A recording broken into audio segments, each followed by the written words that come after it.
Hi అండి, నమస్తే. నేను మీ Vaishnavi. Welcome back to Vaishnavi వంటిల్లు. ఈరోజు వీడియోలో గుత్తి వంకాయ మసాలా కర్రీని ఈజీ వేలో సింపుల్గా ఏ విధంగా చేయాలో మీకు చూపించేస్తున్నాను. వంకాయతో చేసే విధంగా కర్రీ చేస్తే ఆ కూరకు మించిన రుచి ఏ కూరకి ఉండదండి. ఇంకా ప్రాసెస్ ఎలా చేయాలో చూద్దాం.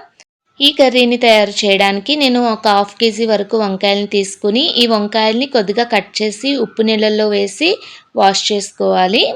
ఇవి వాష్ చేసుకున్న తర్వాత మనకి దీంట్లోకి కావాల్సిన మసాలాను అయితే ప్రిపేర్ చేసుకుందాం.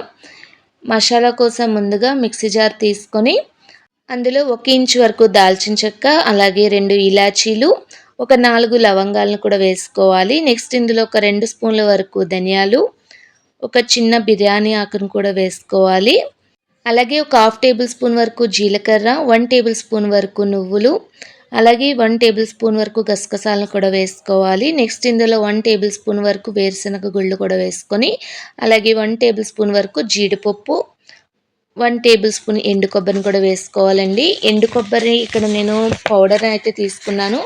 కొబ్బరి ముక్కలు ఉన్నా కూడా మీరు వేసుకోవచ్చు. వీటన్నిటిని కలిపి ఒక ఫైన్ పౌడర్ లాగా అయితే గ్రైండ్ చేసుకోవాలి. ఈ విధంగా గ్రైండ్ చేసుకున్న తర్వాత నెక్స్ట్ ఇందులో ఒక 2 టమాటోలని ముక్కలుగా కట్ చేసుకొని వేసుకోవాలి. నేను ఇక్కడ చిన్న టమాటాలని రెండింటిని తీసుకున్నాను. మీరు పెద్దవి అయితే ఒకటైతే సరిపోతుంది. అలాగే ఒక 3 పచ్చిమిర్చి కూడా వేసుకొని, ఒక హాఫ్ టేబుల్ స్పూన్ పసుపు, రుచికి సరిపడగా సాల్ట్ కూడా వేసుకోవాలి. 2 టేబుల్ స్పూన్స్ వరకు కారం కూడా వేసుకొని, 1 టేబుల్ స్పూన్ వరకు అల్లం వెల్లుల్లి పేస్ట్ కూడా వేసేసుకొని, వీటన్నిటిని కలిపి ఒక పేస్ట్ లాగా అయితే గ్రైండ్ చేసుకోవాలి. కారం ఎక్కువ తినేవాళ్ళు ఒక టేబుల్ స్పూన్ కూడా వేసుకోవచ్చు కారం. ఈ విధంగా ఒక ఫైన్ పేస్ట్ లాగా అయితే పేస్ట్ చేసుకొని పక్కన పెట్టుకోవాలి. మీకు గట్టిగా ఉన్నట్టయితే కొద్దిగా వాటర్ యాడ్ చేసుకోవచ్చు.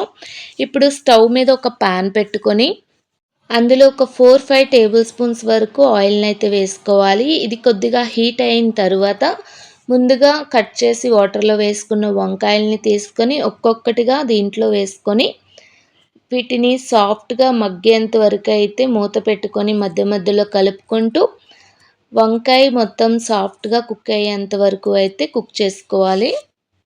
ఇలా వంకాయలు కంప్లీట్గా మగ్గిన తర్వాత మనకి గరిటతో ప్రెస్ చేస్తే కొద్దిగా మెత్తగా ఉంటాయండి. ఇలా మగ్గిన తర్వాత వీటిని ఒక బౌల్లోకి తీసేసుకొని పక్కన పెట్టుకోవాలి. మనకి వంకాయ మగ్గడానికి ఒక 10 to 15 మినిట్స్ అయితే టైం పడుతుంది. ఇలా కంప్లీట్గా మగ్గిపోయిన తర్వాత బౌల్లోకి తీసుకొని పక్కన పెట్టుకొని ఇదే ప్యాన్లో 1 టేబుల్ స్పూన్ వరకు జీలకర్ర కూడా వేసుకొని, ఒక 4 ఉల్లిపాయల వరకు కట్ చేసుకొని మిక్సీ జార్లో ఒక పేస్ట్ లాగా గ్రైండ్ చేసుకొని దాన్ని కూడా వేసుకోవాలి. ఇలా ఉల్లిపాయ పేస్టు పచ్చివాసన పోయేంత వరకు, నూనె అనేది పైకి తేలేంత వరకు ఫ్రై చేసుకోవాలి.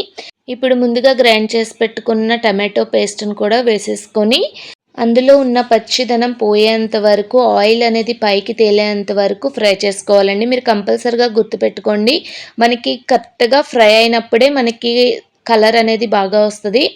ఇలా ఫ్రై అయిపోయిన తర్వాత ముందుగా ఫ్రై చేసి పెట్టుకున్న వంకాయలను కూడా వేసేసుకొని ఒకసారి బాగా కలుపుకొని ఒక 2 మినిట్స్ వరకు మూత పెట్టుకొని ఆయిల్ అనేది పైకి రిలీజ్ అయ్యేంత వరకు మగ్గించుకోవాలి. ఇలా ఒక 2 మినిట్స్ తర్వాత మూత తీసి చూస్తే ఆయిల్ అనేది పైకి తేలి ఉంటుందండి. ఈ విధంగా ఆయిల్ అనేది రిలీజ్ అయిన తర్వాత నెక్స్ట్ ఇందులో 1.5 కప్ వరకు వాటర్ని అయితే యాడ్ చేసుకోవాలి. కర్రీ చిక్కదనం బట్టి మీరు వాటర్ని యాడ్ చేసుకోవచ్చు. ఇక్కడ నేనైతే 1.5 కప్ వరకు వాటర్ని యాడ్ చేసుకున్నాను. ఇలా వాటర్ని యాడ్ చేసుకున్న తర్వాత సాల్ట్ అటువంటివి టేస్ట్ చేసి అడ్జస్ట్ చేసుకోవచ్చు. ఇలా కంప్లీట్గా మనకి దగ్గరకు వచ్చేంత వరకు మూత పెట్టుకొని మధ్య మధ్యలో కలుపుకుంటూ కంప్లీట్గా కర్రీ కుక్ అయినప్పుడు ఆయిల్ అనేది పైకి రిలీజ్ అవుతుందండి. ఈ విధంగా ఆయిల్ అనేది రిలీజ్ అయిన తర్వాత పైన కొద్దిగా కొత్తిమీర వేసుకొని స్టవ్ ఆఫ్ చేసుకుంటే ఎంతో టేస్టీగా గుత్తి వంకాయ మసాలా కర్రీ అయితే రెడీ అండి. చాలా చాలా బాగుంటుందండి. రైస్లోకైనా, రోటీస్లోకైనా, అలాగే బిర్యానీ, చపాతీలో దేనికైనా అదిరిపోతుంది. ఎక్కువ పని లేకుండా చాలా సింపుల్ వేలో కర్రీని అయితే ప్రిపేర్ చేసుకోవచ్చు. మీరు కూడా ట్రై చేయండి.